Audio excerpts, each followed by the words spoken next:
Oke, selamat siang semuanya. Kami akan mempresentasikan mengenai materi kami, yaitu membangun loyalitas pelanggan. Materi ini disusun oleh Kak Elma Pratiwi dan saya sendiri, Saiful Islam. Oke, kita mulai ya. Kak Elma, untuk tujuan pembelajaran, silakan.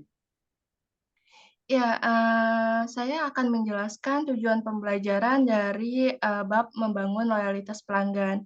Di tujuan pembelajaran ini adalah diharapkan para pembaca mengerti dan mengetahui aspek penting dari bagaimana cara bisnis tersebut berhasil dengan cara membangun loyalitas pelanggan, dan dalam bab ini juga dijelaskan untuk fokus pada pemahaman baik secara teoritis dan praktis yang dibutuhkan untuk menumbuhkan dan memelihara hubungan antara pelanggan dan perusahaan. Oke, itu tadi tujuan pembelajaran ya. Selanjutnya, membangun loyalitas pelanggan itu gimana sih gitu. Jadi, loyalitas pelanggan ini tuh merupakan hasil dari upaya perusahaan untuk secara konsisten menyediakan produk, layanan, dan pengalaman merek yang positif. Artinya, loyalitas pelanggan ini adalah seberapa suka si pelanggan itu dengan brand atau layanan kita gitu. Nah, perusahaan yang berorientasi pada pelanggan mampu menciptakan hubungan pelanggan selain produk, mereka memiliki keterampilan pemasaran dan desain produk gitu.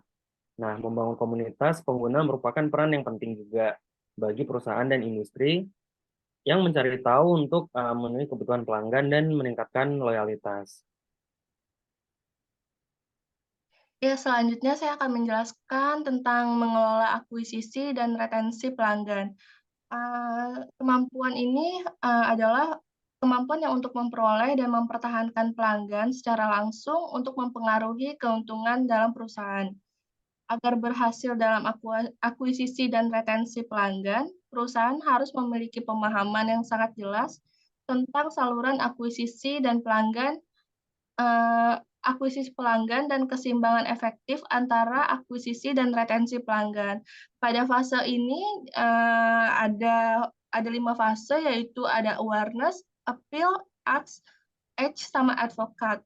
Nah, nanti, itu akan dijelaskan oleh Mas Saiful.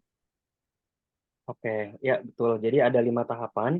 Yang pertama dari awareness ya, hingga akhirnya ke advocate. Nah, awareness ini seakan adalah pintu gerbang interaksi pelanggan untuk mengetahui mengenai apa yang kita tawarkan. Jadi dari awal itu awareness dulu, kesadaran, baru nanti dia akan masuk ke fase banding, appeal, yang ini menunjukkan bahwa pelanggan itu udah mulai mempertimbangkan beberapa penawaran. Jadi mereka secara tidak aktif mempertimbangkan semuanya. Nah, di tahap yang ketiga itu ada tahap bertanya atau ask. Nah, ini udah next level lagi, pelanggan itu mencari informasi tentang penawaran dan rangkaian pertimbangan mereka gitu. Jadi informasi tambahan ini berasal dari sumber eksternal seperti teman, keluarga, media. Jadi pelanggan itu udah ada kesadaran untuk bertanya mengenai produk yang kita tawarkan. Nah, setelah bertanya, dia masuk ke fase yang keempat, yaitu tindakan atau act. Ini ditandai dengan transisi adanya pengumpulan informasi dan evaluasi tindakan yang biasanya diarahkan ke penawaran tertentu. Nah, hingga akhirnya di tahap yang terakhir, yaitu advocate. Ini mencerminkan reaksi pelanggan setelah pengalaman konsumsi mereka. Idealnya, mereka akan melibatkan tingkat loyalitas tertentu terhadap perusahaan dan penawarannya. Jadi di fase yang terakhir ini tuh akan ada kemungkinan dari konsumen untuk melakukan repurchase gitu. Semakin dia mengetahui brand kita, semakin dia puas dengan brand kita, maka tingkat loyalitasnya akan meningkat. Oke, selanjutnya dari Kak Elma. Oke, selanjutnya ada menyeimbangkan akuisisi pelanggan dan retensi pelanggan. Nah, jadi manajemen akuisisi dan retensi pelanggan yang efektif melibatkan pemahaman yang sangat jelas dan estimasi yang akurat mengenai tingkat konversi dan retensi pelanggan. Manajer di satu perusahaan itu bisa menemukan tantangan apapun dalam membangun basis pelanggan. Nah, dengan menghitung tingkat konversi pelanggan yang beralih ke tahap berikutnya. Misalnya, jika persentase pengguna terkini jauh lebih rendah dibandingkan persentase pengguna yang mencoba, mungkin ada yang salah dengan produk atau layanan sehingga mencegah pembelian secara berulang seperti itu.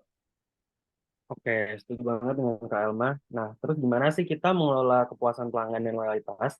Nah, loyalitas ini digambarkan sebagai sebuah kontinum. Nah, dengan berbagai tingkat kesetiaan yang bervariasi dalam kekuatan, loyalitas dapat berkisar dari kepuasan terhadap penawaran perusahaan hingga ke advokasi. Dan dari pelanggan yang menganggap penawaran tersebut sebagai bagian dari identitas mereka dan mereka bertanggung jawab atas keberhasilannya gitu. Jadi konsumen yang udah loyal dengan brand itu tuh akan menunjukkan bahwa oh aku tuh misalkan dia menggunakan brand sepatu Nike, oh aku tuh representatif dari brand Nike gitu loh. Jadi secara nggak langsung antara brand dengan individu tersebut tuh saling berkaitan. Yang selanjutnya ada mengelola loyalitas pelanggan. Di mengelola gimana sih? Membangun loyalitas pelanggan. Nah, ini adalah memprioritaskan retensi pelanggan dengan membangun loyalitas pelanggan sejauh ini yang merupakan pendekatan yang lebih efektif untuk mendapatkan keuntungan jangka panjang daripada mencoba mendapatkan pelanggan yang kemungkinan besar akan meninggalkan perusahaan segera setelah mereka melihat kesepakatan yang lebih baik. Nah, di sini ada 3 strategi paling efektif untuk membangun loyalitas pelanggan, antara lain yang pertama berinteraksi secara dekat dengan pelanggan, kemudian mengembangkan program loyalitas, dan yang ketiga membangun komunitas merek. Seperti itu. Oke. Itu akan berkaitan dengan pengelolaan nilai seumur hidup pelanggan. Jadi pemasaran itu biasanya dianggap sebagai seni membuat pelanggan tertarik dan mempertahankan keuntungan. Nah, tapi karena ada beberapa pelanggan, semua bisnis tuh kehilangan uang. Nah, aturan 80-20 yang dikenal menyatakan setidaknya 80% keuntungan suatu perusahaan itu berasal dari 20% pelanggannya. Nah, ada juga kasus yang lebih gila, yaitu 20% pelanggan yang paling menguntungkan diukur secara individual bisa menyumbangkan lebih dari 100% keuntungan perusahaan. Jadi poin di sini adalah antara keuntungan perusahaan dan nilai loyalitas itu sangat berhubungan erat gitu. Jadi nggak bisa keuntungan perusahaan itu terlepas dari nilai loyalitas pelanggan. Itu. Next. Ya. Selanjutnya ada nilai seumur hidup pelanggan dan ekuitas merek, di mana perspektif ekuitas merek dan nilai seumur hidup pelanggan tentunya memiliki banyak tema yang sama. Keduanya menekankan pentingnya loyalitas pelanggan dan ide bahwa kita menciptakan nilai dengan mendapatkan sebanyak mungkin pelanggan yang akan membayar dengan harga yang paling tinggi. Namun dalam kenyataannya, dari kedua sudut pandang ini menekankan hal yang berbeda. Yang pertama itu nilai finansial adalah fokus dari perspektif ekuitas pelanggan, memberikan hasil keuangan yang terukur adalah keuntungan utama ekuitas pelanggan, namun hal ini mengabaikan beberapa keuntungan penting dari membangun merek yang kuat, seperti menciptakan peluang pertumbuhan di seluruh industri dan bisnis, mendapatkan dukungan yang lebih kuat dari mitra saluran dan rantai pasokan, dan bisa menarik karyawan berkualitas tinggi seperti itu. Oke. Nah, jadi gimana sih kita membangun nilai pelanggan? Ini ada beberapa poin. Yang pertama itu meningkatkan layanan pelanggan itu sendiri. Jadi ketika layanan itu ditingkatkan, otomatis nilai pelanggan dan loyalitas akan meningkat. Nah, yang kedua yaitu melibatkan pelanggan. Dengan memperlibatkan pelanggan, artinya nilai komunikasi antara brand dengan konsumen itu juga meningkat. Jadi seakan-akan tidak ada batasan antara produsen dengan konsumen. Lalu ada meningkatkan potensi pertumbuhan setiap pelanggan, mengelola pelanggan yang tidak menguntungkan, dan menghargai pelanggan yang paling menguntungkan. Jadi berbagai feedback dari pelanggan, entah itu pelanggan yang puas, pelanggan yang tidak puas, itu akan selalu menjadi nilai pembelajaran untuk kita. Nah, semakin adanya komunikasi dengan pelanggan, itu akan membangun nilai pelanggan itu sendiri. Next. Ya. Selanjutnya, menciptakan loyalitas pelanggan dengan membangun kepercayaan. Uh, di sini, apa artinya mempercayai perusahaan atau merek? Penelitian selama 30 tahun terakhir menunjukkan bahwa kepercayaan dibangun dan dipelihara melalui 3 landasan penting. Salah satu landasannya adalah kompetensi. Perusahaan dan merek membangun kepercayaan terhadap kompetensi ketika para pemimpinnya memiliki keterampilan yang dibutuhkan untuk melakukan pekerjaannya secara efektif dan ketika mereka memenuhi atau melampaui ekspektasi terhadap keterampilan tersebut. Seperti itu kurang lebih. Oke, setuju dengan Kak Elma. Nah, selanjutnya adalah mengukur nilai seumur hidup pelanggan. Jadi kerangka kuantitatif formal untuk merencanakan investasi pelanggan dan membantu pemasar mengambil perspektif jangka panjang adalah perhitungan nilai seumur hidup pelanggan. Lalu yang kedua ada faktor umum. Nah, dalam model tersebut mencakup pendapatan yang dihasilkan dari pelanggan tertentu. Biaya untuk memperoleh dan melayani pelanggan ini, kemudian pembelian berulang oleh pelanggan di masa depan, kemungkinan masa kerja pelanggan dengan perusahaan, dan tingkat diskon tol.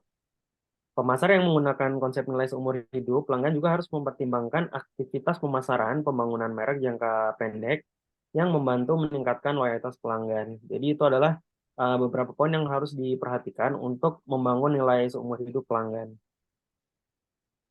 Ya, selanjutnya saya akan membacakan rangkuman dari bab ini. Yang pertama adalah loyalitas pelanggan mencerminkan komitmen mendalam untuk mendukung produk, layanan, atau merek tertentu untuk pembelian dan konsumsi di masa mendatang. Loyalitas adalah sebuah kesatuan dengan tingkat loyalitas yang berbeda-beda dalam hal kekuatannya dan mulai dari kepuasan terhadap penawaran perusahaan hingga advokasi dan perizinan. Yang kedua, menumbuhkan loyalitas pelanggan bergantung pada kepuasan pelanggan. Kepuasan adalah perasaan senang atau kecewa seseorang yang dihasilkan dari perbandingan kinerja aktual suatu produk atau jasa dengan harapannya. Perusahaan harus memastikan bahwa mereka memenuhi atau melampaui harapan pelanggan karena kepuasan pelanggan yang tinggi dapat menghasilkan loyalitas pelanggan yang tinggi. Lalu yang ketiga, kualitas produk dan layanan dan profitabilitas perusahaan berkaitan sangat erat. Kualitas yang lebih tinggi menghasilkan kepuasan pelanggan yang lebih tinggi. Oke, tidak hanya itu, masih ada beberapa rangkuman selanjutnya.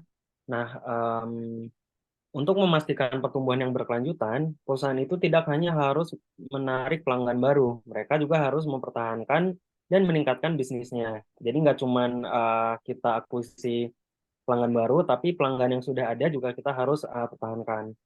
Lalu poin selanjutnya adalah perusahaan harus berusaha untuk menciptakan nilai pelanggan di semua tempat pelanggan bersentuhan dengan barang, layanan, atau mereknya. Nah, ini tuh termasuk komunikasi pribadi atau massal dan pengamatan sehari-hari. Lalu poin yang terakhir yaitu untuk memahami dampak hasilnya, manajer pemasaran itu harus mengetahui nilai seumur hidup basis pelanggan mereka. Nah, dari analisis manfaat pelanggan itu bisa membantu pemasar mengidentifikasikan pelanggan yang paling berharga dan mengembangkan strategi untuk menciptakan nilai pelanggan tersebut dengan cara yang menumbuhkan loyalitas pelanggan untuk jangka panjang. Jadi nggak cuma jangka pendek aja, tapi pemasar juga harus memperhatikan jangka panjang untuk loyalitas pelanggan. Oke, mungkin itu ya, Kak Elma, Ya, penyampaian dari presentasi kelompok kita. mm. Mungkin penutup dari Kak Elma. Aku sih udah ya Mas. Sekian Oh, dari saya. Terima kasih.